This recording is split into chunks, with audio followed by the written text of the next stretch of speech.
I think I'd like to see, honestly, just the whole team in general just uh, continue to attack the paint, uh, A and thousand make percent. someone stop you. Yeah, like make someone stop you, like make someone get in front of you. They Um, Couple times I saw guys drive today, and they're looking to pass like before they need to. You know what I mean? Like if they're not making you do something else, then just keep attacking because like our size is such an advantage. Getting in the paint, even our guards, um, getting in the paint and just getting the ball on the rim, and let Mark, either finish or let Mark or Paolo, um, clean stuff up around the rim. And I think we got a big advantage in the paint, and we really need to take advantage of that. And doing that helps our outside game. Then we're shooting wide open threes instead of some of the tough ones we tend to take. right, and I'm not a like a threes and layups only guy. I Hmm. mean, there is a mid range, and like use it when it's there. I mean, I think there was a shot at the end of the game where it was like a short quarter jumper that Paulo hit, and whenever guys do that, I always get a lot of guys, at least at the college level, I get nervous. I mean, that's the thing is that in the when you watch the NBA, those guys are just mid range is butter for them. I mean, they just knock it down. You really never worry about them missing. It's different at the college level with Paulo. He's basically a pro anyway. So, I get a little Yeah, bit less nervous, but I don't know. I mean, again, like you said, these guys have mismatches. Just drive the hole. I mean, make them yeah, stop you. The only guy who's gonna probably get out muscled, if at all, is Jeremy, and he's pretty crafty. So I mean, yeah, yeah. He's got you know, some different AJ finishes around the rim. AJ's too strong for most guys he's gartering. Trevor's too strong. Paulo's too strong. Um, Mark, I mean, as he's 7 foot. It's be hard to stop that. I mean, like, Yeah, just get to the rim.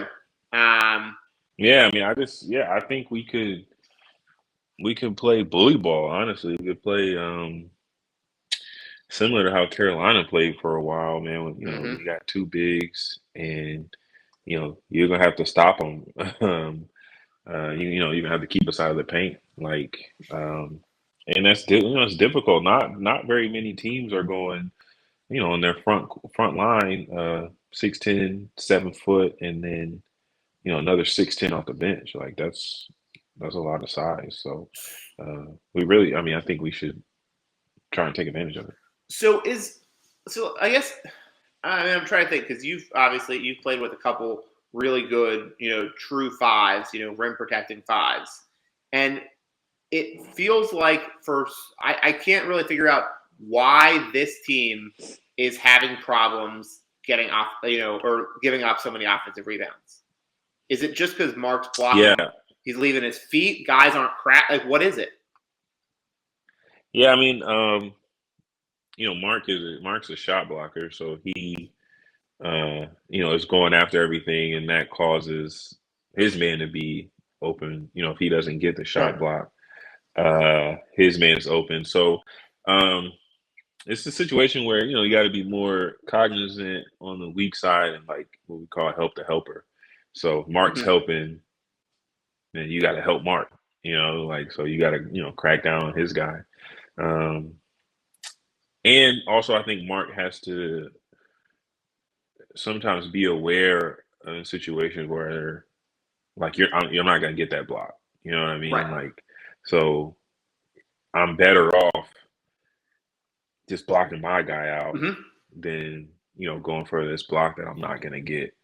Right. Um, so I think it's a little bit of both. You got to help the helper, and then you got to be aware of situations where it's like, okay, I'm not gonna get there.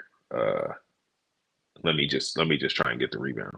Yeah, look, I think they did a little bit better job as the game went on tonight. And granted, like, I don't know if you were aware of this. Like, Anasik, he's a legit. I mean, he played for Tennessee, for a couple years, and then, so he's a good player, but he's obviously I think Yeah, he's six. They say he was 6'7". I mean, Mark 7 feet, so yeah, you shouldn't be giving up. I think he had 5 or 6 offensive rebounds, so you can't really do that. The other thing, and obviously it didn't matter tonight. I mean, we'll see who's on the other side on Sunday. I mean, Michigan State right now is up 22-21 on Davidson with 8 minutes to go in the first half.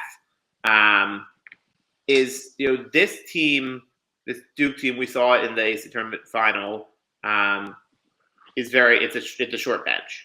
I mean, there's just no, I've tried to sort of understand why it's been the case. Like, you think it was just like a matter of just bad luck with the roster? I mean, look, you had a couple guys transfer out.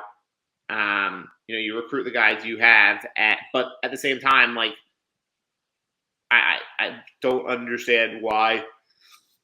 Like, I mean, I guess they just don't trust Jalen Blakes, but he never got any time this season, so he never really had a chance to get the rotation. Bates Jones has basically been out of the mix for the last month.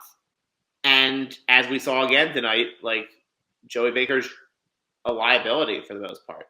And so, like, you're left with not many options. I mean, I'm just really concerned that that's going to come back and bite this team at some point during this month. Yeah, it's definitely a concern for sure. Because you're playing 2 games in 3 days against good teams, against really good teams. So you're going to exhaust your rotation, even if your rotation is six or seven guys. I would have liked to have seen like a little bit more of different guys. I would have liked, I think Bates and Joey can play against Cal State Fullerton, I would think. But yeah, I mean, it's tough. Like, it's when you wish, you had like a DJ Stewart still on the team. I think he would have been great fit. Mm-hmm.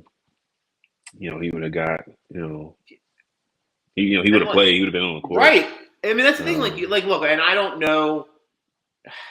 I hate telling. I hate to say, like, oh, that guy shouldn't have gone pro. Like, these guys all have their reasons. I mean, everyone's has different things. I know. I sure hope Jeremy sticks around next year.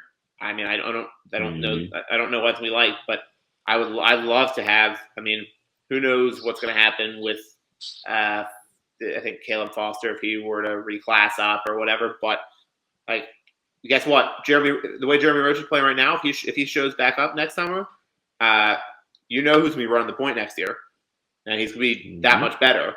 So that's the thing. I mean, again, like you said, like, some guys left, and it's just maybe that was just unfortunate, and so maybe this team gets the luck of the draw next year, and Jeremy comes back.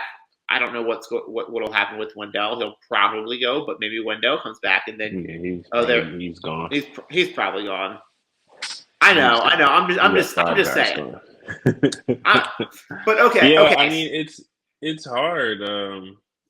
It's hard, man, year to year, because, like, I feel like a DJ Stewart, like, that was surprising to me. So I don't, probably surprising to the staff as well. Mm-hmm. And it's like you just want to be able to develop guys and have guys in a system and have guys that know each other, have played with each other, because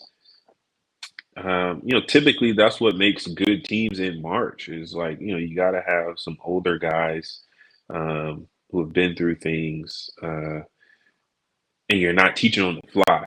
Like, this team, like, everything in the tournament is new to this team.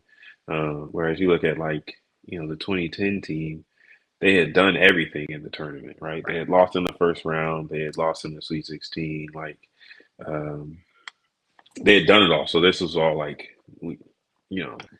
there's no learning curve. We're just playing basketball, and that team had been together for 3 years and knew each other, had a good feel for each other, offensively and defensively, and that's just stuff like you can't get just in a summer. You know what I mean? No. Like that takes time, which I'm gonna get kind of off subject, but I like what John seems to be doing with the recruiting classes, where he obviously has the high end guys. That's just what it is. You have to get the high end guys, but he's also getting some guys that I feel like will stick around for a little bit. Um, hopefully, Well, that he'll that's be able to yeah. develop. I mean, that's the thing. Like, I don't know if you were. I mean, some people may have seen Duke got another 2023 commit. Yep. Jared McCain is his name. Um, Hmm. so that's three guys.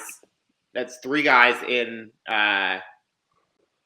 already in the 23 class plus, and then well again, like I think it's probably you can say it's sort of three guys either way. Now Caleb Foster may come up to Yeah. 2022, but there's a big man Christian Reeves who's in the 22 class who is gonna be there next year and basically redshirt the whole season. So Hmm. essentially three, but that's like you said, you've got guys. I mean, you look at next year's class. I mean, Duke may have four guys who may be one and dones, but Yeah. you've got I mean there's always I would assume there's a good chance one of them maybe isn't because it's always hard. We talk about these guys and like it takes time to develop. Like you just not everybody pans Yeah. out. I mean we saw it with Matt Hurt. He was a top 5 top 10 guy and he needed 2 years. He might have needed more. But Yeah. look, like we said, I'm never going to tell a guy you shouldn't go pro. You shouldn't go pro. I mean, No, yeah, no, I agree 100%. I'm all about like striking while the iron is hot.